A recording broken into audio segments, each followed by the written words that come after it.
Assalamualaikum warahmatullahi wabarakatuh.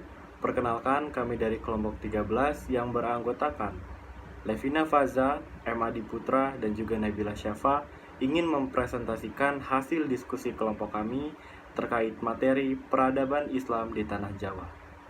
Selanjutnya, pada materi pertama akan disampaikan oleh Nabila Syafa. Kepada Nabila Syafa dipersilakan. Materi yang pertama ialah sejarah masuknya agama Islam di Indonesia. Menurut buku Sejarah Indonesia Periode Islam oleh Ricu Siddiq dan kawan-kawan, sejarah mencatat bahwa sejak awal Masehi, pedagang-pedagang dari India dan Cina sudah memiliki hubungan dagang dengan penduduk Indonesia. Meski terdapat beberapa teori mengenai kedatangan agama Islam di Indonesia, banyak ahli percaya bahwa masuknya Islam ke Indonesia pada abad ke-7 berdasarkan berita Cina zaman dinasti Tang. Berita tersebut mencatat bahwa pada abad ke-7 terdapat permukiman pedagang muslim dari Arab di Desa Baros, daerah pantai barat Sumatera Utara. Sementara sejarah masuknya Islam pada abad ke-13 Masehi lebih menunjuk pada perkembangan Islam bersamaan dengan tumbuhnya kerajaan-kerajaan Islam di Indonesia. Pendapat ini berdasarkan catatan perjalanan Marco Polo yang menerangkan bahwa ia pernah singgah di Perlak pada tahun 1292 dan berjumpa dengan orang-orang yang telah menganut agama Islam. Bukti yang turut memperkuat pendapat ini adalah ditemukannya nisan makam Raja Samudra Pasai, Sultan Malik al-Soleh yang berangkah tahun 1297. Jika diurutkan dari barat ke timur, Islam pertama kali masuk di Perlak, bagian utara Sumatera. Hal ini menyangkut strategisnya letak Perlak, yaitu di daerah Selat Malaka, jalur laut perdagangan internasional dari barat ke timur. Islam di Jawa masuk melalui pesisir utara Pulau Jawa ditandai dengan ditemukannya makam Fatimah binti Maimun bin Hibatullah yang wafat pada tahun 475 Hijriah atau 1082 Masehi di Desa Leran, Kecamatan Manyar, Gresik. 1. Media dalam Islamisasi. Perdagangan. Pada taraf permulaan, saluran Islamisasi adalah perdagangan. Kesibukan lalu lintas perdagangan pada abad ke-7 hingga ke-16 Masehi membuat perdagangan Muslim, Arab, Persia, dan India turut ambil bagian dalam perdagangan dari negeri-negeri Barat, Tenggara, dan Timur benua Asia. Media Islamisasi melalui perdagangan nilai-nilai sangat menguntungkan karena para raja dan bangsawan turut serta dalam kegiatan perdagangan secara langsung. B. Perkawinan. Dari sudut ekonomi, para pedagang muslim memiliki status sosial yang lebih baik daripada kebanyakan pribumi, sehingga penduduk pribumi, terutama bangsa putri-putri, tertarik untuk menjadi istri saudagar. Saat menikah dengan saudagar Islam, proses sebelumnya adalah memeluk agama Islam terlebih dahulu. Berawal dari situ, kemudian banyak kampung-kampung, daerah-daerah, dan kerajaan-kerajaan Muslim yang dikawini oleh keturunan bangsawan. Yang C yaitu tasawuf, salah satu saluran Islamisasi yang dinilai memiliki peran yang signifikan dalam penyebaran ajaran Islam adalah tasawuf. Dalam konteks penyebaran ajaran Islam di Nusantara, para pengajar tasawuf atau para sufi mengajarkan teosofi yang bercampur dengan ajaran yang sudah dikenal luas oleh masyarakat Indonesia. Yang D yaitu pendidikan. Islamisasi juga dilakukan melalui pendidikan. Proses pendidikan dan pengajaran Islam ini sudah berlangsung sejak Islam masuk ke Nusantara. Ketika pemeluk agama Islam sudah banyak dan telah terbentuk komunitas Muslim, maka proses pendidikan dan pengajaran Islam tidak lagi hanya dilaksanakan secara informal, tetapi sudah dilaksanakan secara teratur di tempat-tempat tertentu. Secara umum, model pendidikan pada masa itu ada dua, yakni pendidikan langgar dan pendidikan pesantren. Yang yaitu kesenian.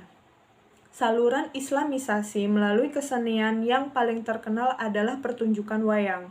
Dikatakan bahwa Sunan Kalijaga adalah tokoh yang paling mahir dalam mementaskan wayang. Sunan Kalijaga tidak pernah meminta upah pertunjukan, tetapi ia meminta para penonton untuk mengikutinya, untuk mengucapkan kalimat syahadat. Sebagian besar cerita wayang masih dipetik dari cerita Mahabharata dan Ramayana, tetapi di dalam cerita itu disisipkan ajaran yang nama-nama pahlawan Islam. Yang F yaitu politik. Pengaruh politik raja sangat membantu tersebarnya Islam di daerah ini. Di samping itu, banyak di Sumatera dan Jawa maupun di Indonesia bagian timur.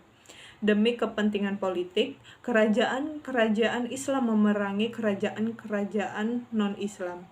Kemenangan kerajaan Islam secara politis banyak menarik penduduk kerajaan bukan Islam itu masuk Islam. Yang kedua yaitu peranan wali dan ulama. Salah satu cara penyebaran agama Islam ialah dengan cara mendakwah. Di samping itu, sebagai pedagang, para pedagang Islam dahulu juga berperan sebagai mubalik. Ada juga para mubalik yang datang bersama pedagang dengan misi agamanya. Penyebaran Islam melalui dakwah ini berjalan dengan cara para ulama mendatangi masyarakat objek dakwah dengan menggunakan pendekatan sosial budaya.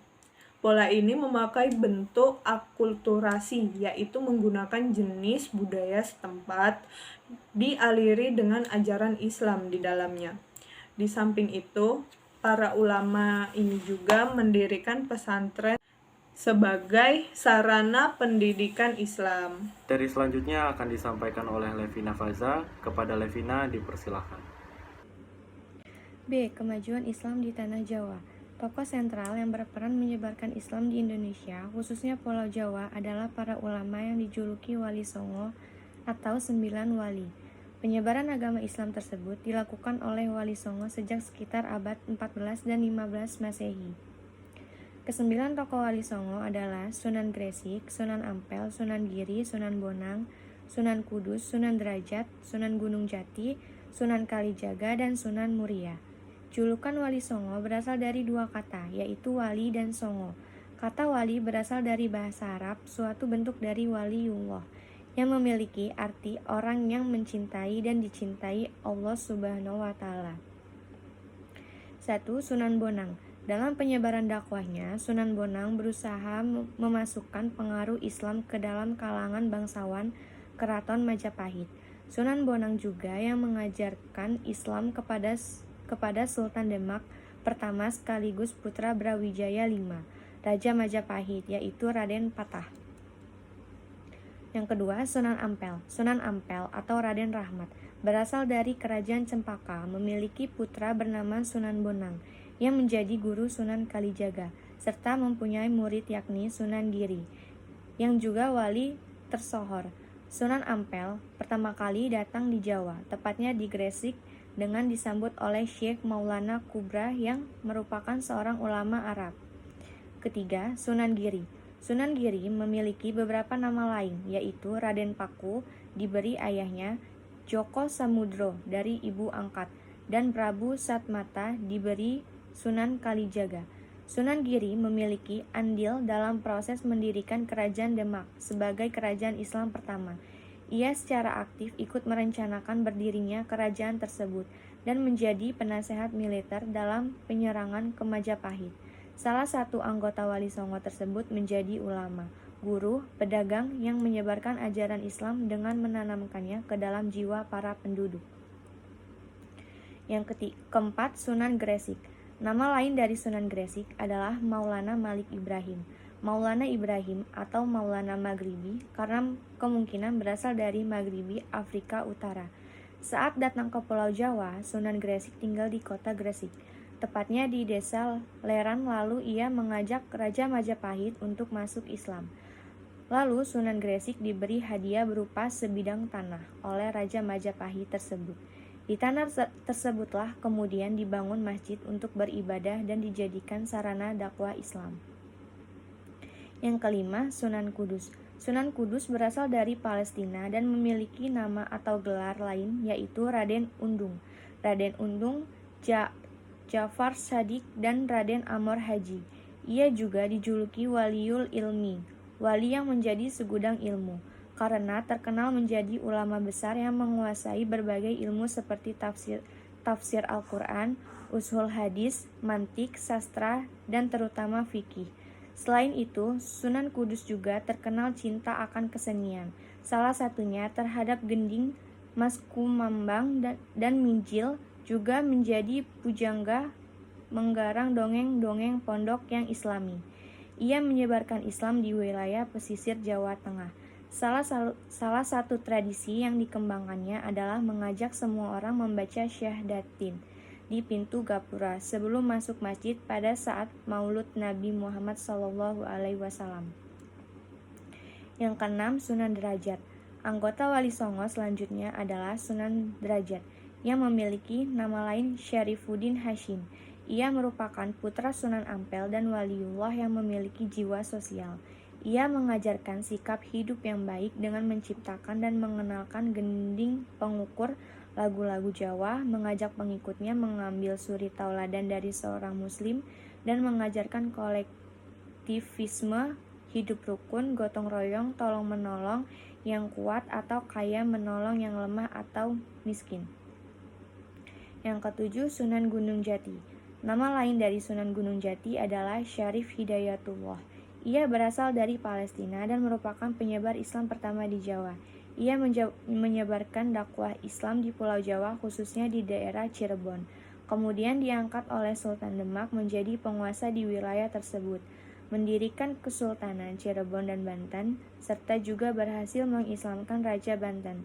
Di masa hidupnya, Sunan Gunung Jati berhasil menggagalkan kedatangan Portugis yang akan mendirikan benteng di Sunda Kelapa. Ia juga mengganti Sunda Kelapa menjadi Jayakarta yang kini dikenal sebagai Jakarta. Yang ke-8, Sunan Kalijaga. Asal-usul nama Kalijaga berasal dari berbagai pendapat seperti dari kata dalam bahasa Jawa, yakni jaga kali, menjaga sungai. Karena menurut babat tanah Jawi, ia disebut pernah berhalwat di hutan Kalijaga yang sepi, seolah menjaga sungai.